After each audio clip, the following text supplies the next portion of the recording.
ठाकुर के बिंदास बोल में मैं उमेश ठाकुर आप सभी का दिल से स्वागत करता हूं। दोस्तों, आज मैं रिव्यू नहीं करूंगा, तो आपको एक जो मराठी रंगभूमि पर प्ले आया है एक नाता सही, इसका जो ऑडियंस रिव्यू है वो मैं आपको शेयर करना चाहता हूं। उसी के साथ मैं इस नाटक के कुछ दृश्य हैं वो आपसे मैं शेयर करूंगा और ऑडियंस की क्या राय है इस प्ले के बारे में, एक नाता सही, ये हम जानेंगे इस वीडियो में। तो चलिए मिलते हैं ऑडियंस और देखते हैं कुछ क्लिप्स। सर नमस्कार. नमस्कार. तुम्ही आज या ठिकाणी आलात, खूप आनंद झाला. तुमचं स्माइलच सांगतंय की नेमकं आज काय आनंदाचा विषय असेल. नेमकं काय विषय आपल्या ऑडियन्सला सांगाल? एक नातं हा शब्द जो आहे हा खूप महत्त्वाचा आहे. नातं आई वडिलांचं असतं, नातं भाऊ बहिणीचं असतं, नातं प्रत्येक माणसं असतं, रक्ताचं नातं असतं किंवा ओळखीचं असतं, मैत्रीचं नातं. हा एक खूप मोठा इम्पॉर्टंट शब्द आहे.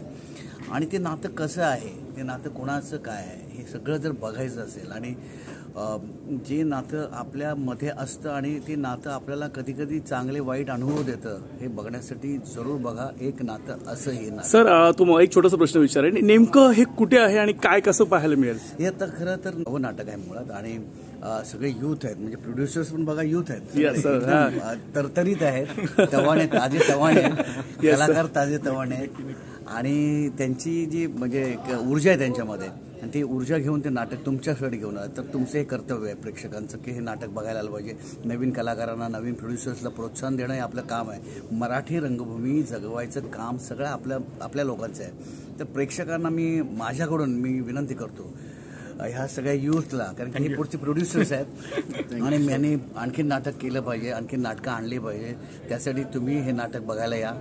तुम्ही जेवढं नाटकाला रिस्पॉन्स द्याल, तुम्ही जेवढी मदत कराल, तेवढंच यांचा उत्साह वाढेल. आणि नवीन या टीमला माझ्याकडून शुभेच्छा. आणि तुम्ही याल तेव्हा मी तुमचे आभार आत्ता व्यक्त करतो. तुम्ही नाटक बघायला या, एक नातं असं. Yes, thank you so much. Thank you so much. Thank you team. खरंच खूप अभिनंदन तुमचं. Thank you so much.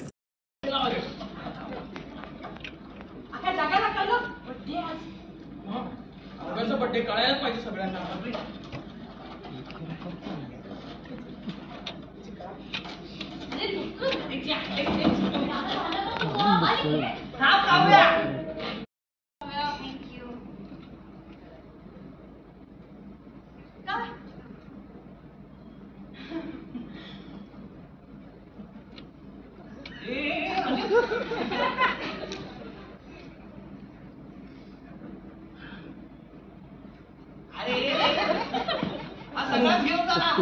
तुझी सोय नको करूस म्हणजे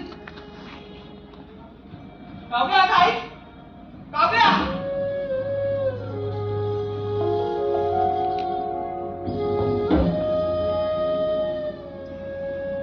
असं काय झालं? असं काय बोललो मी की ही मला नको ते बोलून मी काही चुकीचं बोललो का मी? का ते थांब, तू मला नाही सांगणार काय झालं ते? मॅम हाय, काय सांगेल आता तुम्ही जो नाटक पाहिला, काय सांगाल? खूप छान, मस्त होतं. एक सुंदर, खूप सुंदर भाऊ बहिणींचं नातं खूप छान झालं. एक वेगळं नातं आणि रिलेशन बघायला आम्हाला मिळालं. सध्याची परिस्थिती आता चालू आहे, जसं आपण समाजात वावरतो आणि पाहतो आणि मुलींसोबत काही असे प्रकार घडतात, तर त्याविषयी तुम्ही काय सांगाल? जनतेला काय उद्देश? अगदी बरोबर, तिने जे केलंय नाटकामध्ये, जे दाखवलं ते अगदी बरोबर आहे आणि तेच केलं पाहिजे खरं तर. आणि त्यासोबत तिचा भाऊ वगैरे तिच्या पाठीशी उभा राहिला, ते महत्वाचं आहे. जर घरच्यांचा सपोर्ट असेल तर मग नक्कीच मुली स्वतः पण त्यांना शेअर करतील, कारण या सगळ्या गोष्टी मुली नाही शेअर करत. पण असं जर पॅरेंट्स वगैरे असतील तर नक्कीच. आणि मॅम छोटासा अजून प्रश्न विचारेन, समाजात अशी काही नराधम किंवा समाजात अशी जी काही मंडळी किंवा अशी जी लोक राहतात त्यांना काय सजा मिळावी तुमच्यामध्ये? त्यांना तर मला तर वाटतं फाशीची सजा द्यावी. एक्झॅक्टली. या लोकांना म्हणजे जगण्याचा अर्थच नाही लोकांचा, मुळात हक्कच नाहीये त्यांना जगण्याचा. आणि एकदा केलेलं कृत्य ती लोक नाहीतरी अरे काय कोण नंतर काय सुटणार, या सगळ्या गोष्टीचाच विचार करतात. अगदी याच्यापेक्षा फाशी is best option. Yes, thank you so much. Thank you ma'am. हो तर विचारा ना याला. हो आहेत ना डिस्गस्टिंग. तुम्हाला काय वाटलं? तुम्ही गप्पा बसाव, मला याच्याशी बोलायचं. ऐक ना समज, हे बघ काय बोलायचं ते बोल आणि महत्वाचं आहे. बोल कसं आहे? मस्त लिओ कॅफे लवकर ये. हॅलो मला ऑफिस जायचं होतं मला ते सोड तिथे महत्त्वाचं ये लवकर तोपर्यंत मी बोलण्यात गुंतवतो त्याला. हो आलो आलो. आणि नेहमी यांना गोवा प्लॅन होतच नाही म्हणजे सगळेच ठरवतात गोव्याला जायचं पण नेहमी काही ना काही अडचण येते आणि गोवा प्लॅन हा असा नाही कॅन्सल होतो. मग ठीक आहे ना आता समोरचा नंबर आपलं काही करत नाही. हो मग काय अभ्यास करतेस. मी ते सुद्धा करत. हाय मॅम, हॅलो, कशी आहात तुम्ही? मी मस्त. कुठून आलात तुम्ही, काय सांगाल? नेरूळवरून आली आहे मी नाटक बघण्यासाठी. बरं, आता तुम्ही हा जो नाटक पाहिला एक नाते असंही, काय सांगाल? मध्यंतरी भाऊ बहिणीचं हे जे नातं होतं आणि असं एक क्षण मला पाहायला मिळाला, अंगावरती काटा येईल अक्षरशः. बहिणीसोबत असं काही कृत्य घडतं आणि समाजामध्ये काही नराधम अशी व्यक्ती आहेत, म्हणजे काही अशी मुलं असतात, तर त्याच्याविषयी तुम्ही काय सांगाल? फर्स्ट ऑफ ऑल तर सगळ्यांनी खूप छान काम केलं आहे ह्या नाटकात आणि मला प्रत्येकाचा रोल खूप आवडला, स्पेशली द गर्ल. तिने खूप छान ॲक्ट केलं आहे. ॲज अ टीनेज गर्ल मी सांगू शकेल तर माझ्या एवढ्या ज्या पण मुली आहेत किंवा माझ्याहून मोठ्या किंवा या वयाच्या मुलींनी सर्वांनी हा नाटक येऊन बघावा, कारण खूप काही शिकण्यासारखं आहे. खरंच कसं त्या भाऊ बहिणींनी ते नाटक मांडलं आहे, त्यांचा रोल मांडला आहे. खूप इमोशनल होता तो रोल आणि खूप चांगलं, म्हणजे खूप स्टोरी पण खूप चांगली होती and I really like the show. बरं, ज्यामध्ये काही अशी खरंच परिस्थिती घडते त्याच्याविषयी तुम्ही काय सांगाल? ज्यांच्यासोबत खरं घडलेलं असेल तुम्ही काय सांगाल त्यावेळेला? म्हणजे ह्याच्यावर ऑब्व्हियसली कोणी शांत नाही बसून राहावं यावर आणि केस वगैरे करावी, ह्याच्यावर खूप काही बोललं पाहिजे.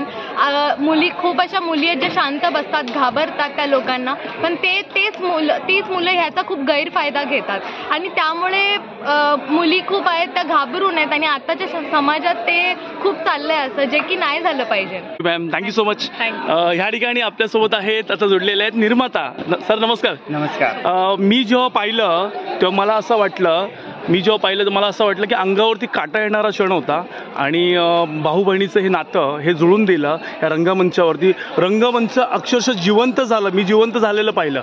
सर तुम्ही काय सांगाल, तुमचा हा जो अँगल होता हे बनवण्याचा, ह्याच्या पाठचं नेमकं टार्गेट काय? पाठचं टार्गेट एकच आहे की हे जे आता चाललेलं आहे प्रत्येकाच्या जीवनात वेगवेगळे अनुभव तर आहेच आहेत, एक शिकायला मिळालं.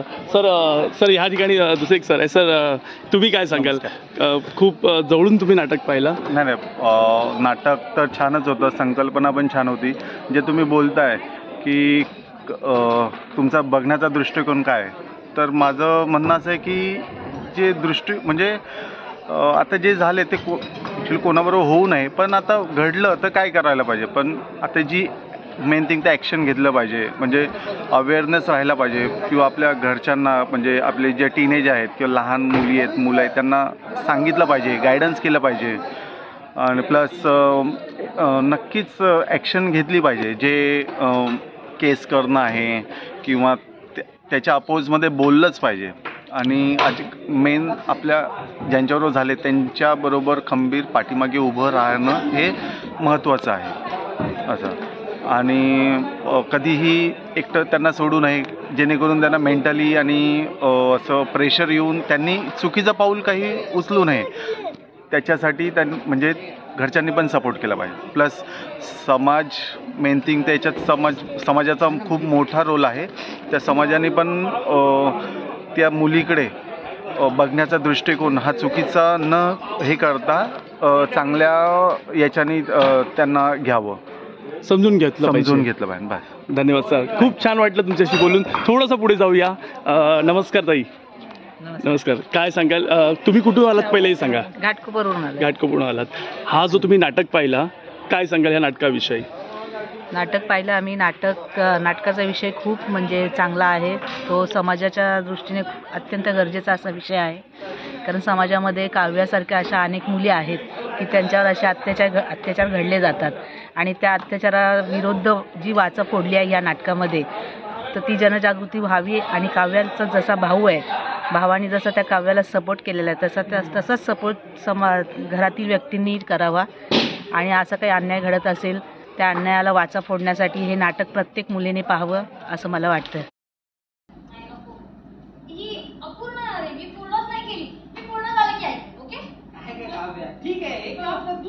ऐकव, जुनी असली तरी चालेल. आता नको ना दादा, प्लीज. तुला दिवसभर कविता ऐकून आता मला खूप झोप यायला लागली. प्लीज. बरं जा झोप. पण मला ज्या कारणासाठी उठवलंस त्याचं काय झालं? पाणी कुठे आहे? सध्याची परिस्थिती आपण पाहतो, समाजात वावरत असताना समाजात अशी काही नराधम व्यक्ती आहेत ज्या मुलींची जीवन, त्यांचं आयुष्य उद्ध्वस्त करणारे. हे नाटक पाहिल्यानंतर मला अक्षरशः काही असे क्षण होते त्यातले जे अंगावरती काटा येणारा विषय होता. वाईट वाटत होतं, असं वाटत होतं की ते त्यांच्यासोबत नाही तर ते आपल्यासोबतच घडतं आहे असं वाटत होतं. आणि दुःखाची बाब अशी की एखाद्या मुलीसोबत असं काही घडलं तर तिला सांगता येत नाही घरच्यांना, परिवाराला किंवा कोणाला. पण त्याच्यातून पण तिने स्वतःला सावरलं किंवा तिला घरच्यांनी समजून घेतलं, हा फार मोठा विषय आहे. आणि ही परिस्थिती एवढी गंभीर होती, एवढी डेंजर होती, पाहताना खरंच हे रंगमंच जिवंत झालं होतं. मी जेव्हा पाहिलं असतं तेव्हा मला असं वाटलं की हे रंगमंच जिवंत झालं, जीव आला त्याच्यामध्ये. खरंच खूपच उत्तम. थोडंसं नर्वस होतं पण छान वाटलं. शेवटला तिच्या दादाने खूप तिला मदत केली आणि असाच एक भाऊ आपल्या बहिणीच्या पाठी उभा राहिला पाहिजे सर, मी एवढं सांगेन. तो देखा आपने ऑडियंस बहुत ही खुश है, बहुत ही प्यारा ड्रामा है ये एक नाता से. आप ज़रूर जाकर देखिए थिएटर्स में. तो ठाकुर के बिंदास बोल में मैं अगला रिव्यू और अगला टीजर रिव्यू या गाने का रिव्यू लेकर जल्दी आऊँगा. तब तक के लिए जय हिंद.